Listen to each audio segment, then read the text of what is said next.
নমস্কার, আমি সোনালি। সোনালি স্টাডিতে আপনাদের সকলকে স্বাগত জানাই। আজ আপনাদের শোনাব আশা দেবীর লেখা বিষের বাঁশি।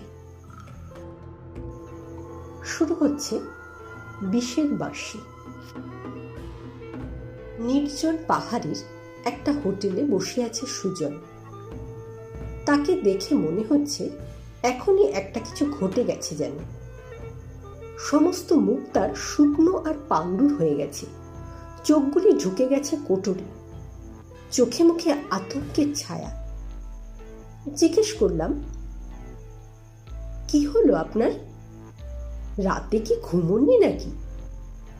সুজন ঠিক তখনই উত্তর দিতে পারল না। খানিকটা চুপ করে থেকে বলল, ঘুম?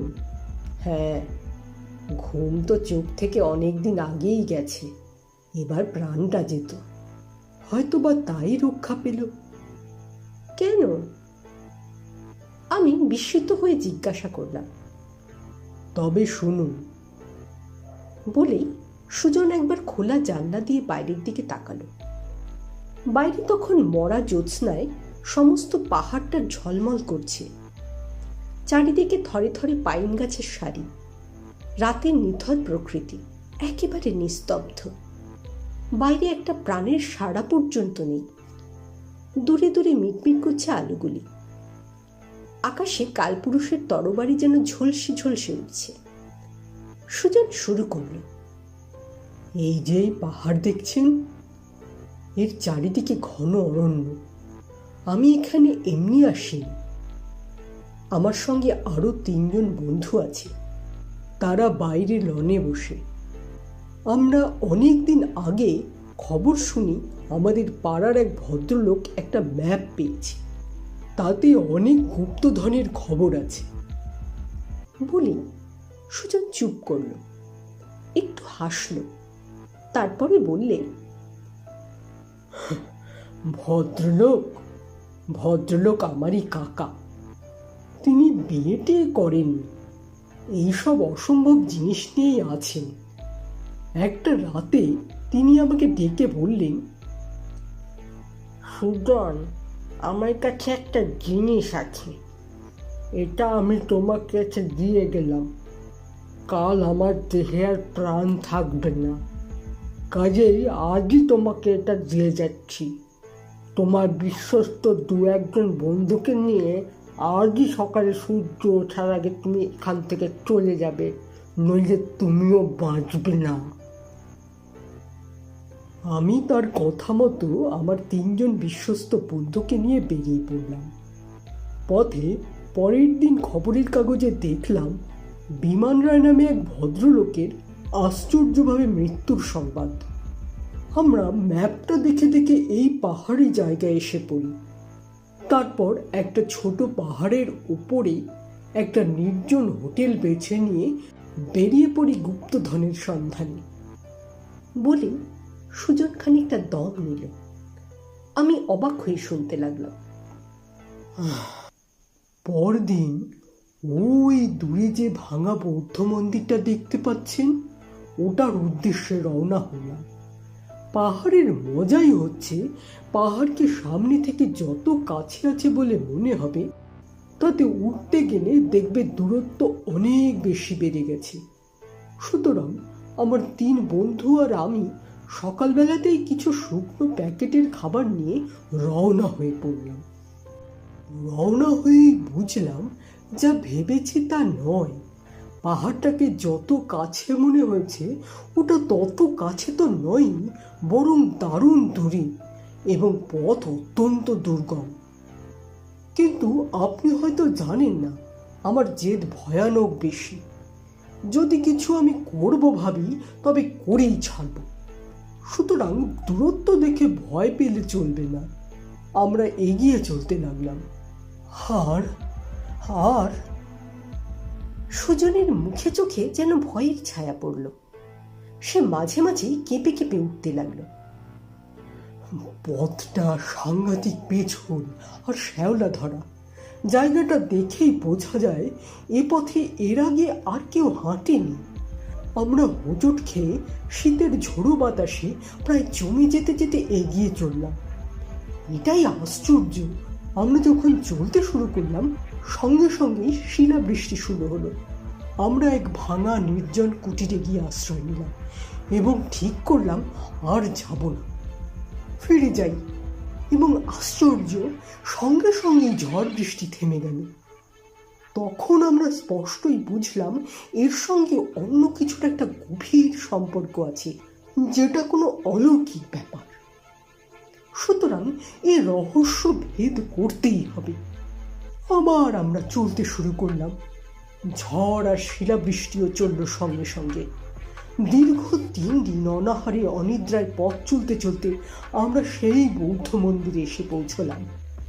মন্দিরের ভেতরটা ভীষণ অন্ধকার। কিছু কিছু প্রাচীন পুঁথি আছে, সাংঘাতিক মূর্তি যেন মৃতের দেবী, এবং তার সামনে একটা মাটির প্রদীপ জ্বলছে।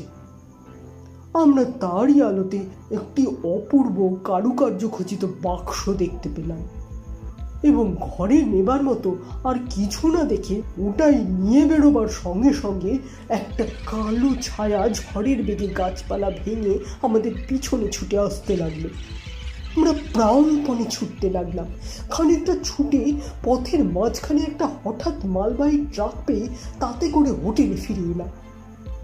এসে ওই বাক্সটা খুললাম। ওর পরতে পরতে বহুমূল্য কাপড়ে ঢাকা একটা বাঁশি। তখন রাতের অন্ধকার নেমে এসেছে, চারিদিক ঘন অন্ধকার। আমি সেই বাঁশি তুলে নাড়াচাড়া করতে করতে মনে হলো একবার বাজিয়ে দেখি না কেন।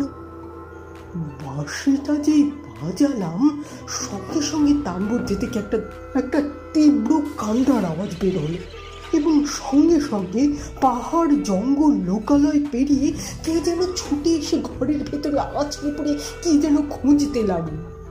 আমি ভয় পেয়ে বাঁশিটা আবার বাক্সে পুরে ফেললাম। যে এলো ঘরেই রইল বাঁশিটির পাহারায় এবং রাতে তেমনি করে পাগলের মতো বাঁশিটি খুঁজে ফিরতে লাগলো। আমি বাক্সটা বুকে পুঁতে জড়িয়ে ধরে শুয়ে রইলাম। 2 দিন এমন করেই কাটল। 3 দিনের দিন আমার ঘরে প্রলয় শুরু হয়ে গেল। আমার অন্য 3 বন্ধু পালিয়ে অন্য ঘরে চলে গেল। আর যে এলো সে এক পিশাচ। কি ভয়ানক তার চেহারা!